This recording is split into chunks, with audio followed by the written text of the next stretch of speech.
Hello everybody, I'm Seth Davis. Time for another edition of Hot or Not, where I weigh in on which teams or players are hot and which ones are in danger of freezing over. So who's hot? The UConn Huskies, that's who. They've been a young, underachieving bunch the last year and a half, but boy did they grow up in a hurry last Saturday in Bloomington, Indiana. They played without guards Jerome Dyson and Doug Wiggins, who were suspended after being given an alcohol citation.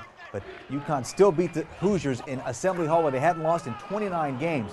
And then, still without those suspended players, UConn beat Louisville at home for their fourth straight win and improved their Big East record to 5-3. And the hot player this week is Matt Causey. He's a 6-foot senior guard at Georgia Tech who transferred in from North Georgia College. Causey was averaging 6 points a game until he exploded for 30 points on 7 for 12 three-point shooting in the Yellow Jackets' win over Virginia Tech on January 19th. Causey followed that up with twin 18-point performances in wins at NC State and Virginia. So that's who's hot. Let's check out who's not.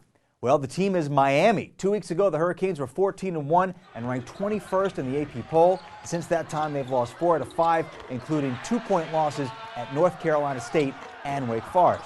Part of the reason the Canes have fallen off is that teams have figured out how to shut down James Dews, their 6'3" sharpshooter.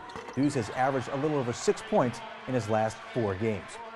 And Marquette's junior guard Dominic James is going to make this list of not players. He sprained his wrist in a win over Seton Hall 3 weeks ago, and that's taken a toll on his shooting. James had just 12 points combined in losses at Louisville and at UConn, and he had just 3 points on 1 for 7 shooting in the Golden Eagles' win over South Florida on Monday night. Marquette coach Tom Crean told me that James will continue to play through the pain, but he's another week or two away from being healthy. Thanks for joining me on this week's edition of Hot or Not. I'm Seth Davis.